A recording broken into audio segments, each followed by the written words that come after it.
Queen of tears के episode 7 की शुरुआत में हम देखते हैं कि हेन यूनहो को डाइवोर्स पेपर दिखाती है। साथ ही साथ वो दिल ही दिल में बहुत ही ज़्यादा टूट चुकी है, क्योंकि जिस शख्स को वो इतना ज़्यादा प्यार करती है वो उसे छोड़ना चाहता है। इस बात से यूनहो अपनी सफाई देना चाहता है, लेकिन हेन उसकी कोई बात नहीं सुनती और यही कहती होती है कि क्या तुम मुझसे डाइवोर्स चाहते थे, क्या तुम मुझसे इतना थक गए थे कि तुम मुझे छोड़ना चाहते थे, और मेरे मरने से कि मैं 3 महीने में मरने वाली हूँ तुम्हें इतनी खुशी हो रही थी। इस बात को कहकर दोनों रोने लगते हैं। जहाँ रूम में हेन इस बात से परेशान ही होती है कि तभी यूनहो उसके पास आता है, लेकिन हेन उसकी कोई भी बात नहीं सुनती। यूनहो उसका हाथ पकड़ लेता है कि एक बार तो मेरी बात सुन लो, लेकिन हेन उसकी कोई भी बात सुनने से मना कर देती है और कहती है कि अभी मेरी ऐसी सिचुएशन ही नहीं है कि मैं तुम्हारी बात सुनूं। और होटल रूम के स्लीपर में ही वो घर से बाहर निकल आती है, जहाँ रोड पे आकर उसे कुछ भी दिखाई नहीं देता, सब कुछ धुंधला लगता है। एक्सीडेंट होने ही वाला होता है कि यूनहो आकर उसे बचा लेता है।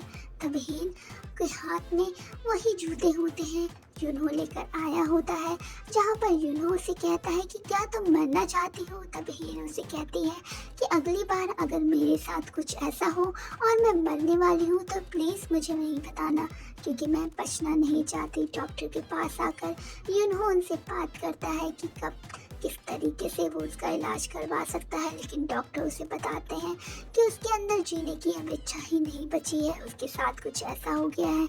यूनहो इस बात से परेशान ही होता है, उसकी आंखों से आंसू निकलने ही वाले होते हैं कि दूसरे ही पर हम देखते हैं कि यूनहो हेन से पूछता है कि तुम इलाज क्यों नहीं करवाना चाहती, तुम जीना क्यों नहीं चाहती। तब यूनहो को हेन बताती है कि मुझ में अब जीने की हिम्मत ही नहीं है, कोई मुझे प्यार नहीं करता, मेरी फैमिली ने कभी मुझे नहीं समझा, और आज तुम भी चाहते हो कि मैं मर जाऊं तो मुझे जीना नहीं है। जहाँ पर यूनहो इस बात से परेशान है कि आखिर किस तरह वो पुरानी हेन को जिंदा करे कि वो जीने की इच्छा रखे। वहीं पर वो कुछ ऐसी बातें बोलता है कि जिससे हेन को गुस्सा है। तभी यूनहो हेन से कहता है कि हाँ, मैं तुम्हें छोड़ना चाहता था, हाँ मैं चाहता था कि मैं तुम्हें छोड़ दूँ, क्योंकि मैं ऐसी ज़िंदगी नहीं चाहता।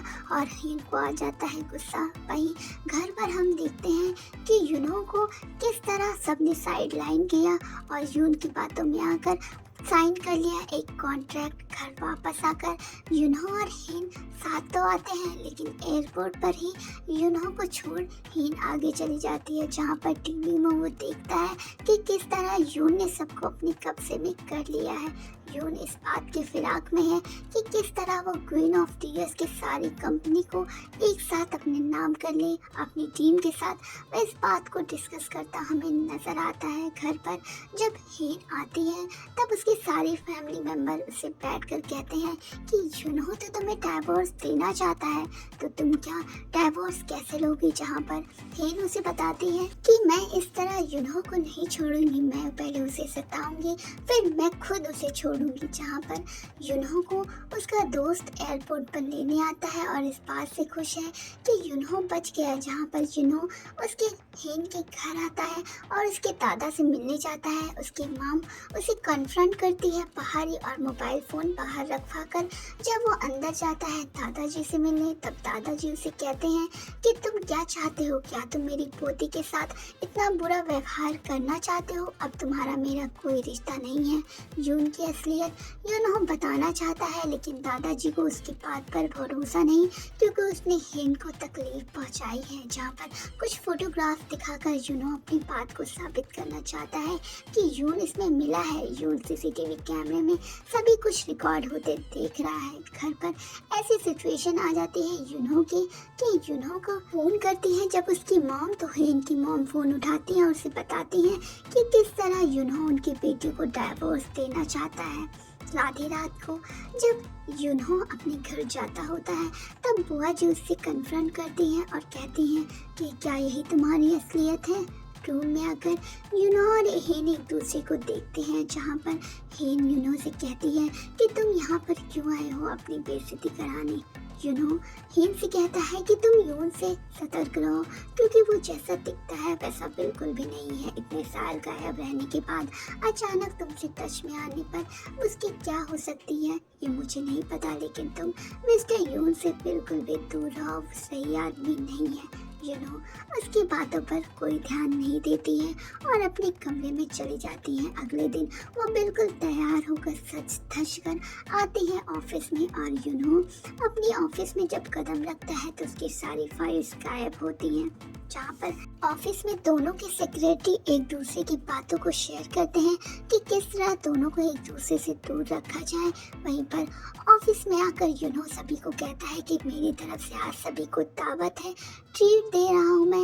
लेकिन सेक्रेटरी इस बात से उदास है कि किस तरह वो और हेन को एक दूसरे से दूर दूर रखे।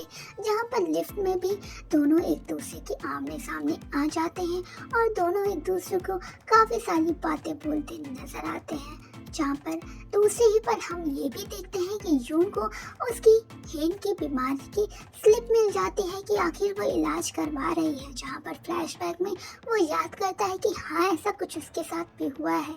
जब यून की असलियत पता करने के लिए आता है कि आखिर वो घड़ी कौन सी थी और वो घड़ी कहाँ पर थी, तो इस बात से उसे कोई भी सुराग नहीं मिलता। जहाँ पर सेक्रेटरी इस बात से परेशान है कि और हेन को दूर कैसे रखें, वहीं पर कुछ पुरानी बातों को भी याद करते हैं। जहाँ पर हेन के पिताजी इस बात को देखते हैं कि को फ़ोन में सिर्फ और सिर्फ हेन की पिक्चर्स हैं।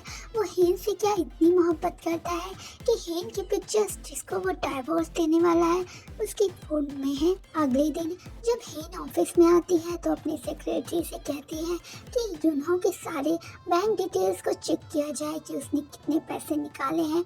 जहाँ पर उसकी सेक्रेटरी हमें ये बताती है कि ने पैसे निकाले हैं 30,000 जो उसने किसी फंडर में दिए हैं, जहाँ पर इस किसी लड़के का नाम लिखा होता है।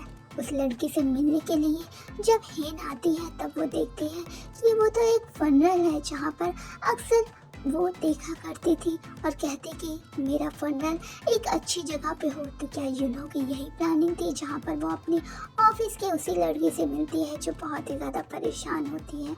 उसको हक करके जब हेन बैठती है तो वो सेक्रेटरी से कहती है कि वे कितनी साफ सुथरी जगह है, कितना अच्छा फंडल होगा यहाँ। जहाँ पर सेक्रेटरी उसे कहती है कि आप ऐसी बातें क्यों कर रही हैं। वापस जाते वक्त की मुलाकात होती है हेन से, तो हेन उसे कहती है कि यार तुम ये जानबूझकर कर रहे हो मुझे इम्प्रेस करने के लिए, लेकिन ऐसा बिल्कुल भी नहीं होने वाला है। मैं तुमसे बिल्कुल भी इम्प्रेस नहीं होंगी क्योंकि हम दोनों के बीच में बहुत ही ज़्यादा दूरियाँ आ चुकी है और मैं तुम्हें इतनी आसानी से तो नहीं छोड़ूंगी। जहाँ पर बाहर आकर उसे सेक्रेटरी से बात करते हुए दिखाया जाता है और यून से अपॉइंटमेंट फिक्स होने की डिटेल्स सेक्रेटरी उसे देती है। सेक्रेटरी कहती है कि यून से आपका मिलना अब तो बहुत ही ज़्यादा कॉमन हो गया है।